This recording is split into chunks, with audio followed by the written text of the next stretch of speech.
Man, what a game that was to start off the NFL season. Last night's game between the Cowboys and Buccaneers, honestly, you couldn't have hoped, wished, prayed for a better result in the first NFL game of the season. Of course, if you're a Cowboys fan, you're sort of upset with how things ended, but honestly, the way that Dak Prescott looked out there, the way that the Cowboys team looked out there, if I was a Cowboys fan, I would honestly be pretty stoked for the season because coming into this game, I really didn't give the Cowboys much of a chance to win this one. Just I think when you take a look at all the different factors going into this game, you have Dak Prescott coming off of an injury. There's uncertainty there. Will he look good? Will he be stable in the pocket? He's going up against a Bucs defense that just won a Super Bowl, one of the best D-lines in the NFL, and you're without one of your starting guards.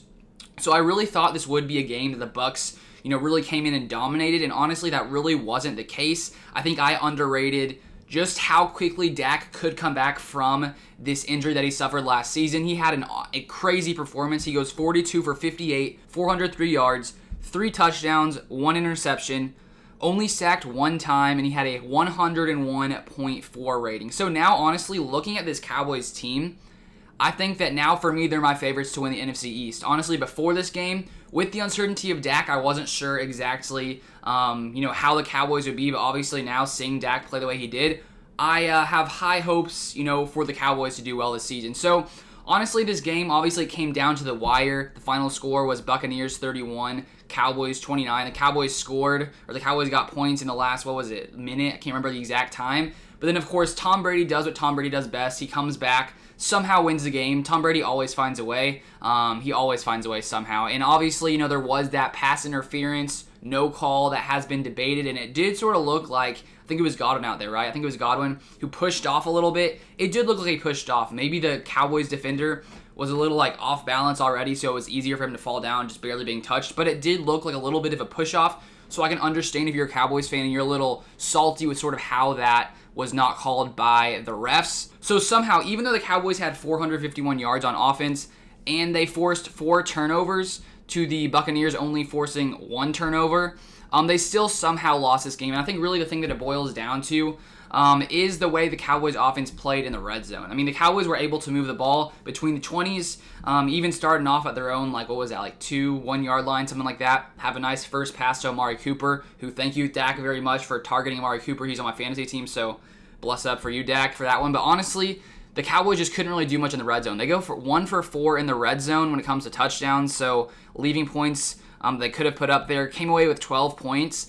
And so that's really the difference in this game. The Cowboys only lost by 3 points. Obviously, maybe if their kicker had made that 20, 30-yard field goal that was, the Cowboys had a better shot at winning this game, and it really was only a 2-point game. So if the Cowboys had come away with maybe 1 more touchdown in the red zone, or 2, obviously, I think that this is a different game for this Cowboys team coming away with a victory. But overall, I mean, one other thing we've learned, Tom Brady, still Tom Brady. At 44 years old, he can still sling it around. He threw the ball 50 times last night, which is honestly just crazy considering he's still able to do what he did.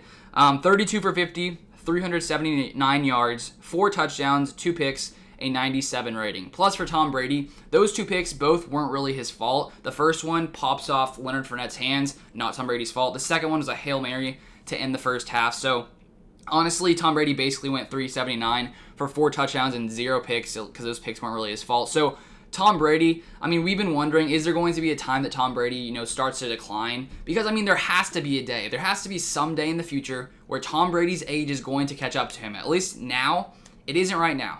He still has time. He still has the ability and the talent. I mean, can he make it to 50? Honestly, the way that he still looks now at 44, I don't think that's necessarily off the cards. But then one other, factor in this game, Rob Gronkowski still playing at such a high level, even though he's up there in age as well. I honestly probably should have picked him a little earlier in fantasy. I didn't pick him. I don't know who picked him in my league. But he looked really good in that one. He had 8 receptions for 90 yards and 2 touchdowns. So great game by Rob Gronkowski. And then Antonio Brown sort of looked like the Antonio Brown of the past when he used to play for the Steelers. 5 receptions, 121 yards, and 1 touchdown. And if Antonio Brown and Rob Gronkowski are playing this well, it's going to be tough for any defense considering, the top weapons on this team are Chris Godwin and Mike Evans. So Mike Evans only had 3 receptions for 24 yards. But when you have Antonio Brown playing the way he did, and when you have Rob Gronkowski playing the way that he did, you don't really need those other guys to perform at, such a high level. Chris Godwin also had 9 receptions for 105 yards and 1 touchdown. So this Buccaneers offense is just so stacked. I mean, when you take a look at how good Antonio Brown and Gronk are playing, plus Godwin, Mike Evans, it's tough to stop this Buccaneers offense, and we sort of saw that last night as well. They somehow figured out a way to beat this Dallas Cowboys team. And I think, looking at this Cowboys team going into the future, obviously starting off 0-1 in this game, I think they play the Chargers next week, which will be a good test for them. But I think, with the way that Dak Prescott played, I think the Cowboys win the NFC East. Because thinking about now the NFC East, you have Washington over there with Ryan Fitzpatrick. Dak's much better than Ryan Fitzpatrick. You got the Eagles over there with Jalen Hurts, and you got the, what team am I forgetting? What team am I missing? Brain fart. And then you got the Giants over there with Daniel Jones. This Cowboys offense, I think, is head and shoulders above all of them. And, maybe the defense is a little bit weaker, but still they're able to, get a few turnovers here. So if the Cowboys defense can continue to force turnovers while also, having this offense play at this high of a level, I think the Cowboys make the playoffs. I was questioning it before the season started, if they would actually make the playoffs. But the way Dak is looking, I say they make the playoffs. Taking a look at the Cowboys receivers, Amari Cooper, touched on him a little already. 13 receptions, 139 yards, 2 TDs. I think he got me like 34 fantasy points, or 38, I think. 38 it was. So he's helping me out there. And then you got CeeDee Lamb, 7 receptions, 104 yards.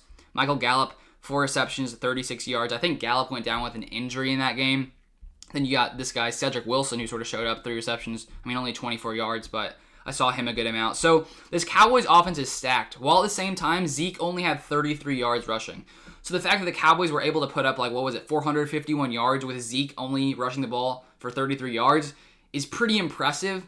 And I think, too, looking at this Cowboys backfield, they used Tony Pollard a lot more than I thought. He was out there, receiving a little bit, doing some screens, some RPOs, lots of that kind of stuff.